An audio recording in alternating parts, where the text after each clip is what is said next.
स्वागत है मित्रों सभी का। एक बार फिर हम आपकी सेवा में विशेष टॉपिक के साथ देख रहे हैं। विशेष टॉपिक क्या है?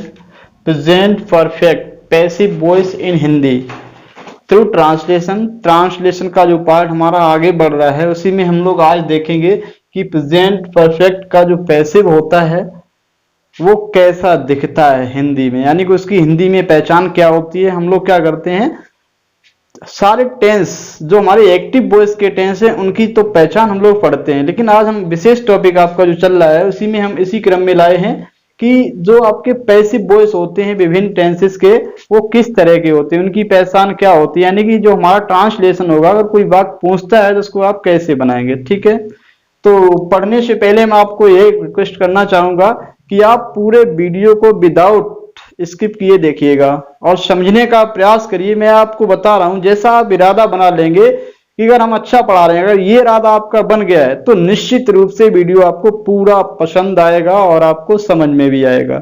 अगर आप जो है जल्दबाजी में पढ़ के निकल जाएंगे तो ये वीडियो आपके किसी काम का नहीं होगा। तो मैं आशा करता हूं कि वीडियो आपका काम का होगा। इसके लिए आपको धैर्य बना के और समझते हुए चलना है, तो चीजें बहुत आसान होने वाली हैं। चलिए ठीक है। और मित्रों, जैसा कि आपको पता है कि YouTube प्लेटफॉर्म पे आपका सपोर्ट सबसे ज्यादा मायने रखता है।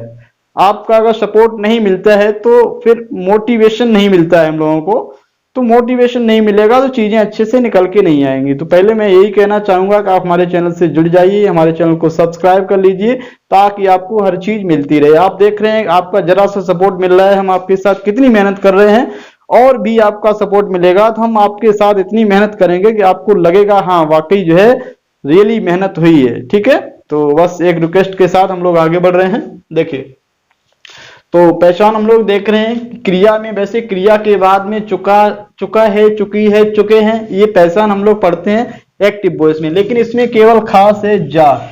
ठीक है, सभी में जा आ रहा है। और यहाँ पे वैसे गया है, लिया है, दिया है, खाया है, पिया है, प्रेजेंट परफेक्ट में ही होता है, बट यहाँ पे क्रिया के बाद आपको गया है, गई है, गए हैं मिलेगा, यानी कि इनके अलावा कोई वर्ब और भी होगी, तो ये हमारी हुई पैसिव की पहचान। ठीक है, अब हम लोग वाक्यों के द्वारा समझेंगे किस तरह की पहचान है। देखो, ये हमारी वर्ब हो गई और इसके बाद में जा चुका है। ठीक है, जैसे मोहन पत्र लिख चुका है, तो लिखना के बाद तुरंत चुका है आ रहा है, लेकिन इसमें आ रहा है आपका लिखा आ रहा है, उसके बाद में जा चुका है, यानी कि ये वाक्य चुका है, चुकी है। इससे हमने जान लिया कि ये प्रेजेंट परफेक्ट है, लेकिन यहाँ पे जा और लगा है, इसका मतलब हो गया ये प्रेजेंट परफेक्ट का पैसिव वॉइस है।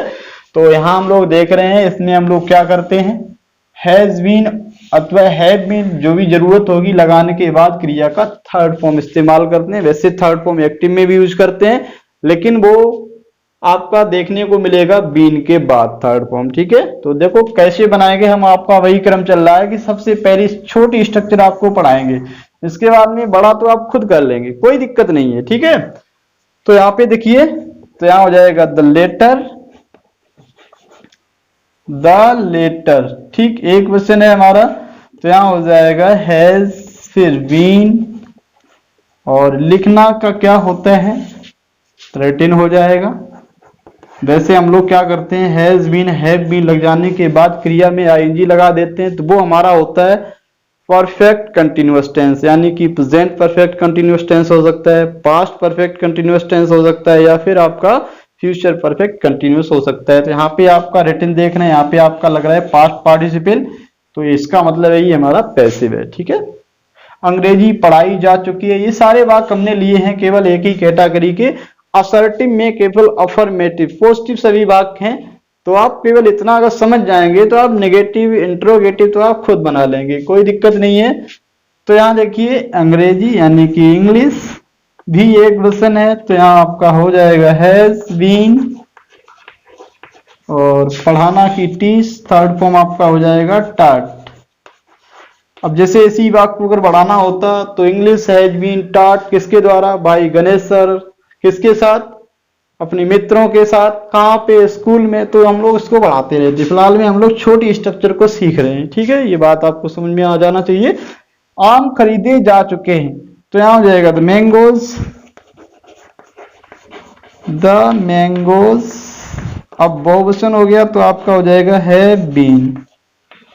खरीदना की आपकी अंग्रेजी बाई, बाई का third form past participle form bought हो जाएगा। ठीक है, किसने खरीदे वो चीज अगर होती तो और लग जाती, फिलहाल में हम लोग छोटी स्ट्रक्चर समझने का प्रयास कर रहे हैं। पुरानी किताबें बेची जा चुकी हैं। ठीक है, तो यहाँ आपका क्या हो जाएगा, ओल्ड बुक्स, ओल्ड बुक्स। फिर हमारा ये बहुवचन है तो आपका क्या लग जाएगा, have been, have been. Sell means होता है बेचना, तो यहाँ हो जाएगा सोल्ड। तो जैसे हमने कि मेरे द्वारा पुरानी किताबें बेची जा चुकी हैं, तो old books have been sold by me. इस तरह से आपका हो जाता है। फिलहाल में इतना है। देखें ये स्ट्रक्चर हम लोग बहुत ज्यादा पढ़ते हैं। ठीक है, हम लोग क्या करते हैं जो आपके चैप्टर हैं, पहले एक्सप्लेनेशन का जो पार्ट आता था, अब फिलहाल में एक्सप्लेनेशन का पार्ट हर जगह नहीं आ रहा है, लेकिन उच्च लेवल पे अगर देखें तो एक्सप्लेनेशन का पार्ट आता है। तो हम लोग हिंदी में पढ़ते हैं कि ये हमारी पाठ पुस्तक फलाने पाठ से लिया गया है, तो इसको हम लोग कहते रहते हैं। तो आज हम लोग जान भी लेंगे कि ये हमारा है क्या। ठीक है, तो यहाँ देखिए कविता मेरे द्वारा लिखी और इसके बाद में गई है, यानी कि लिखा है, पढ़ा है, उस ये तो हमारा प्रेजेंट परफेक्ट होता है, लेकिन इसी में शब्द जुड़ गया है, गया, गई, गए। अगर ये चीजें आपको जुड़ जाए तो ये आपका प्रेजेंट परफेक्ट का पैसिव वॉइस होता है। तो कोई दिक्कत नहीं है, इसको आप ऐसे ही बना लेंगे। तो यहां हो जाएगा दिस पोएम, फिर आपका हो जाएगा हैज बीन। पोएम लिखना को कंपोज करना कहते हैं, तो हो जाएगा कंपोज्ड। तो this poem has been composed, फिर मेरे द्वारा तो बाय मी।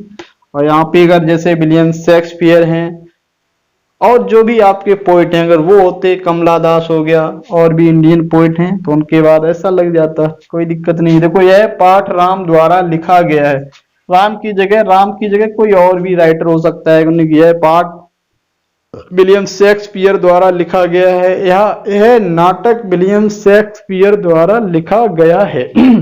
तो इसमें कोई दिक्कत नहीं, कैरेक्टर आपका चेंज हो जाएगा। कोई भी कैरेक्टर, अगर एक कैरेक्टर आप यहाँ लगा लेंगे तो दूसरा भी लगा लेंगे, ऐसी उम्मीद आपसे की जाती है। तो यह देखिए आपका यहाँ फिर हो जाएगा दिस लेसन, सिंगुलर हो गया हमारा, तो क्या हो जाएगा हैज बीन, लिखना यानी कि लिखा गया, तो यहाँ हो जाएगा रिटिन बाई, किसके द्वारा लिखा गया है, बाई राम। तो कुल मिला के इस तरह से बन गया काम। अगला देखते हैं, सभी पत्र भेज दिए गए हैं। इस तरह की स्ट्रक्चर आपको बहुत बार देखने को मिलती है। तो यहाँ हो जाएगा सभी पत्र की, all the letters, all the letters. ठीक, अब आप समझ गए हैं ये क्या बन गया है, बहुवचन बन गया है। तो यहाँ हो जाएगा हैव बीन सेंड माने भेजना, और सेंड इसका past participle form third form है। तो all the letters have been sent, कहाँ भेज दिए गए, कैसे भेज दिए गए, ये चीजें वाक्य को बढ़ाने के लिए काफी। फिलहाल में हम लोग सीख रहे हैं छोटी स्ट्रक्चर।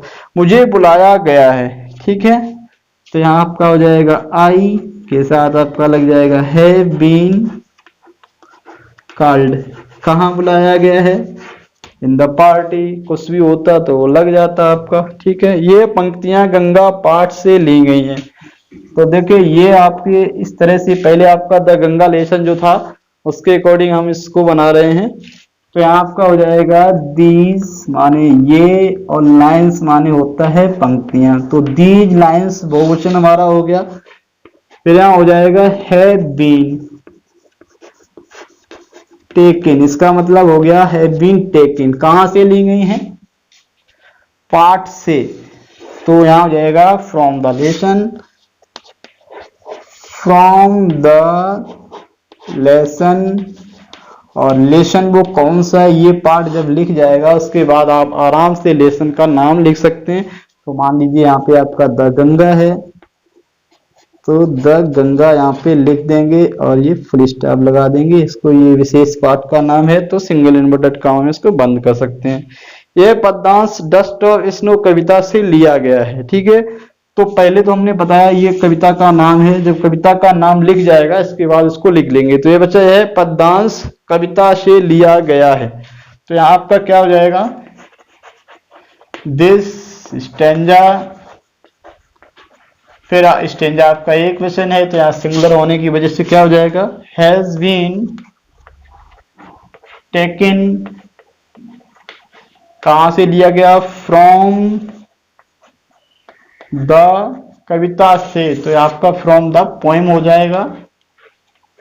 और पोएम का नाम आप लिख देंगे डस्ट ऑफ स्नो। तो यहाँ पे आप इसको लिख सकते हैं, यहीं से लिख सकते हैं डस्ट ऑफ स्नो। क्या आप बता सकते हैं कि डस्ट ऑफ स्नो कविता किसने लिखी है? अगर आप इसको कायदे से देख रहे हैं, अगर आप कक्षा 10 के छात्र हैं तो हमको बताइएगा डस्ट ऑफ स्नो पोएम किसने लिखी है। ठीक है, तो इस वीडियो में हम लोग इतना ही पढ़ेंगे, केवल आपको ये बताना है कि ये वीडियो आपको कैसा लगा है। उम्मीद करता हूं अगर आपने इसको पूरा देखा है तो निश्चित ही ये वीडियो आपको बहुत ही अच्छा लगा होगा, बहुत पसंद आया होगा। तो फिर फाइनली लास्ट में हम आपसे यही कहना चाहेंगे कि आप हमसे जुड़ जाइए, हमें सपोर्ट करिए, उसके बाद हम आपको नई नई चीजें बहुत मेहनत के साथ लेके आएंगे आपके बीच में। इस वीडियो में इतना ही, धन्यवाद।